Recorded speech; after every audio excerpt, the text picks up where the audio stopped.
அஸ்ஸலாமு அலைக்கும் ரஹ்மத்துல்லாஹி வபரகாத்துஹு. இன்றைக்கு துணை முதலமைச்சர் உதயநிதி ஸ்டாலின் அவரோட பிறந்தநாள் வாழ்த்துக்களை தெரிவிக்கிறோம். ஹஜ்ரத் சையத் மூசா ஷா காதிரி தர்காவோட ட்ரஸ்டிகள் எல்லாருமே ஜி முகமது அப்துல் வாஹிதோட பிறந்தநாள் வாழ்த்துக்கள். அவர் நீண்ட நாள் வாழ்வதற்காக துவா செய்கிறோம். ஜேஎம் பஷீர் சாஹேப் அவர்கள் இன்றைக்கு அவருக்கு பிரியாணி வழங்கி இந்த கொண்டாடுகிறார். நான் பேசுகிறேன். வணக்கம், நான் ஜேஎம் பஷீர். இன்றைக்கி தமிழ்நாட்டினுடைய மாண்புமிகு துணை முதல்வர் எங்கள் அருமை அண்ணன் உதய அண்ணாவுக்கு கூடிய 48வது பிறந்த நாள். இந்த 48வது பிறந்த நாளில் தமிழகத்தில் இருக்கக்கூடிய 48 தர்காக்களில் நான் அவர் பிறந்த நாளுக்காக ஏழை எளியவர்களுக்கு பிரியாணி வழங்குறேன்னு சொல்லி வேண்டிட்டு இருந்தேன். இதே மாதிரி நாகூர் தர்காவில் நான் அவருக்காக பிரியாணி போட்டேன். ஒவ்வொரு தர்காக்களையும் முக்கிய தர்காக்களில் தமிழ்நாட்டில் இருக்கக்கூடிய முக்கிய அனைத்து தர்காக்கள்லையும் ஏழை ஏரியாவுக்கு நாங்கள் பிரியாணி போடுறதா வேண்டியிருக்கோம். அதனால் இந்த தமிழ்நாட்டு முதலமைச்சர் துணை மாண்புமிகு ஸ்டாலின் அவர்களுடைய தலைமையில் நடக்கக்கூடிய இந்த ஆட்சி இஸ்லாமியர்களுக்கும் சிறுபான்மை மக்களுக்கும் மட்டுமல்லாமல் ஒரு நேர்மையான ஒரு நியாயமான ஆட்சி நடக்குது.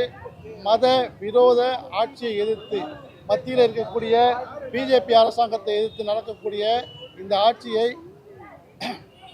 இஸ்லாமிய சிறுபான்மை மக்கள் நீண்ட காலமாக ஆதரித்து கொண்டிருக்கோம். ஏன்னா ஒவ்வொரு இஸ்லாமியனுக்கும் திமுகன்றது தான் பிளட்டாக இருக்கும். திமுகவுக்கு தான் இஸ்லாமியர்கள் கடந்த காலமாக எல்லாமே ஓட்டு போட்டுட்ருக்காங்க. வரும் சட்டமன்ற தேர்தலையும் குறைஞ்ச 400 இடங்களையாவது வெல்லணும்னு சொல்லி துணை முதலமைச்சர் அவங்க சொல்லியிருக்காங்க. நிச்சயமாக இந்த பிறந்தநாள் கொண்டாட்டத்தில் ஏழை எளியவர்களுக்கு நாங்கள் சாப்பாடு போடுறோம். இந்த சாப்பாடு எல்லாம் வல்ல இறைவனிடத்தில் போய் சேர்ந்து அவர் நீண்ட காலம் நோய் நொடி இல்லாமல் வாழணும்னு சொல்லி எல்லாம் வல்ல இறைவனை வேண்டிக்கிறேன். இந்த நிகழ்ச்சியில் கலந்துக்கிறதுக்காக லண்டன்லேருந்து மிஸ்டர் ஜோஷா வந்திருக்காரு. அவர் துணை முதலமைச்சரை பற்றி பேசணும்னு என்கிட்ட கேட்டார். அவர் இப்போ பேசுவார் உங்களுக்காக. Thank you. Vanakkam, good evening. I'm here to wish happy birthday to Unedidi Stalin. I come all the way from London. We hear even there of the great things he's doing, and when I come to Chennai now, I can see them all around me. Happy birthday. Okay, அண்ணா போதுமா? வேற பேசிட்டா வேற இப்போ பார்த்தீங்கன்னா வழக்கமாக கட்சியில் இருக்கவங்களும் சரி முதலமைச்சர் யாராக இருந்தாலுமே சரி பிறந்த நாள் வாழ்த்துக்கள் தெரிவிக்கிறது குறிப்பிட்ட அளவு தான் இருக்குது. உதயநிதி அவர்களுக்கு பிறந்த நாள் திரையுலகம் சம்மந்தப்பட்டவங்களும் ட்விட்டரே கொந்தளிக்கிற அளவுக்கு வாழ்த்துக்கள் குவிஞ்சிருக்கு. அது எதனால நினைக்கிறீங்க? இல்லை, உதயநிதி ஸ்டாலின்னா இப்போ ஸ்போர்ட்ஸ் மினிஸ்டர் நிறைய பேர் பார்த்துருப்பீங்க தமிழ்நாட்டில். எந்த ஸ்போர்ட்ஸ் மினிஸ்டர் பேரும் உங்களுக்கு கேட்டால் உங்களுக்கு கூட தெரியாது. இன்றைக்கி ஸ்போர்ட்ஸ் மினிஸ்டர் யாருன்னா குழந்தைங்களுக்கு கூட தெரியும் உதயநிதி ஸ்டாலின்ட்டு. அந்த துறையில் அவர் ஜொலிச்சதுனால இன்றைக்கி தமிழ்நாட்டினுடைய துணை முதலமைச்சராக வந்திருக்காரு. ஒவ்வொரு மக்கள் மத்தியிலும் உதயநிதி ஸ்டாலின் போய் சேர்ந்திருக்கார். இதனால தான் தமிழ்நாட்டில் இருக்கக்கூடிய மக்கள் மட்டுமல்லாமல் இந்தியாவில் வாழக்கூடிய அனைத்து தமிழர்களும் அவரை பாராட்டுறாங்க, அவரை போற்றி வணங்குறாங்க. அவர் இருக்கும்போது பார்த்தீங்கன்னா ரஜினி தான் எல்லா படங்களையும் வாங்கிட்டு இருந்தாங்க அப்படின்ற மாதிரி சொல்றாங்க. இப்போ ரஜினிகிட்ட விட்டுட்டு அவர் விலகிட்டதா அவரே சொல்றாரு. ஆனாலுமே இன்னும் ரஜினி மேல குறை இருக்கு. சினிமாவில் பயங்கரமாக ஆதிக்கம் செலுத்துறாங்க அப்படின்னு. சார், நான் ஒரு ப்ரொடியூசர் அண்ட் ஆக்டர். நான் என்னுடைய கருத்தை நான் சொல்கிறேன் சார். இது தவறான கருத்து. ஒரு தயாரிப்பாளரும் தன்னுடைய படத்தை ரெட் ஜாயிண்டில் கொண்டு போய் சேர்க்கணும்னு விரும்புவாங்க. ரெட் ஜாயிண்ட் இதுவரையிலும் எந்த படத்தையும் போய் கேப்சர் பண்ணதா கிடையாது. நான் போய் என் படத்தை ரெட் ஜாயிண்டில் கொடுத்தா இந்த படம் உலகம் முழுவதும் திரையிடப்படும், பெரிய வசூலை கொண்டாட இந்த படம் வெற்றி அடையணும்னு சொல்லி அந்த நிறுவனத்தின் மீது தான் நாங்கள் விரும்புகிறோமே தவிர அந்த நிறுவனம் சினிமா ப்ரொடக்ஷன் மீது இது என் படம் வேணும்னு சொல்லி அவங்க அபகரிக்கலை. இதுதான் உண்மையான கருத்து. சும்மா பொய்யான கருத்து எல்லாம் பரப்புகிறாங்க. இதுதான் உண்மையான கருத்து. திரைப்படங்கள் எல்லாமே ரெட் ஜாயிண்டில் போய் வெளியிடணும்னு ஆசைப்படுறாங்க. பட் அவங்களுக்கு எந்த படம் வேணும் அவங்க செலக்ட் பண்ணி தான் வாங்குறாங்க சார். இப்போ சமீப காலமாக பார்த்தீங்கன்னா அவங்களோட கல்யாண வீடியோ விற்கிறதுக்கும் வாங்குறதுக்கும் ஆட்கள் பயங்கரமாக இருக்காங்க.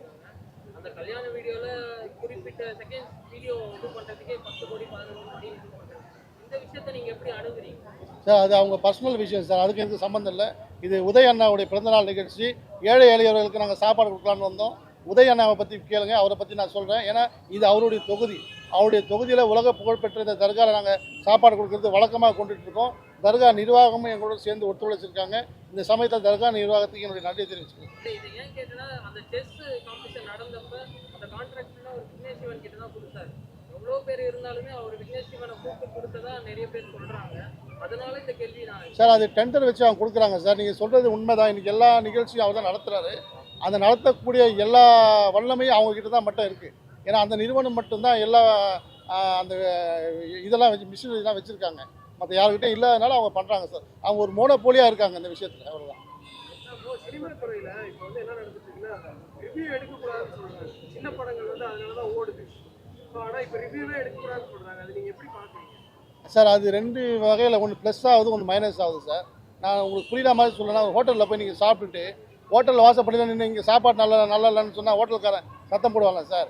அதே மாதிரி தான் நீங்கள் சினிமா பார்த்துட்டு காசு கொடுத்து தான் பார்க்குறோம். கொடுத்துட்டு தேட்டர் வாசப்படியில் நல்லா இல்லைன்னு சொன்னான்னா ஒவ்வொரு நடிகனுக்கும் ஒவ்வொரு தயாரிப்பாளர் ரொம்ப பாதிக்கிறாங்க. உங்களோட ரிவ்யூ வந்து அந்த காம்பவுண்டுக்குள்ளே சொல்லாதீங்கன்னு சொல்கிறாங்க தவிர வெளியில் போய் சொல்ல வேணாம் நாங்கள் சொல்லவே இல்லை சார். இதுதான் sir. Vanakkam, good evening. I'm here to say happy birthday to Udaynidhi Stalin, Deputy Chief Minister. I come from London. Even there we hear the great things he's doing in Chennai and in Tamil Nadu border. When I come now and visit, I can see all the great things he's achieved. So God bless and happy birthday. Thank you. தம்பி இந்த மாதிரிலாம் பண்ணக்கூடாது. கேமராலாம்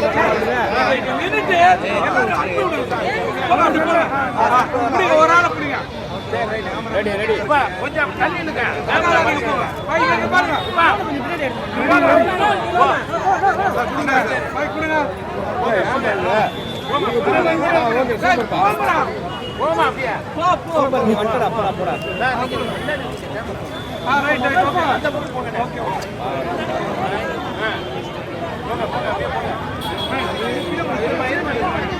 பொறுமையா போங்க.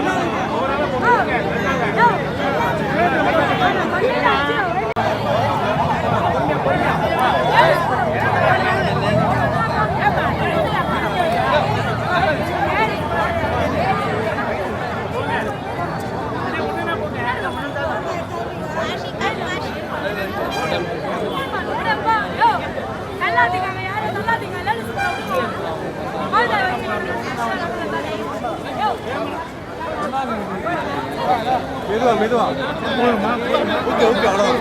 முடியும்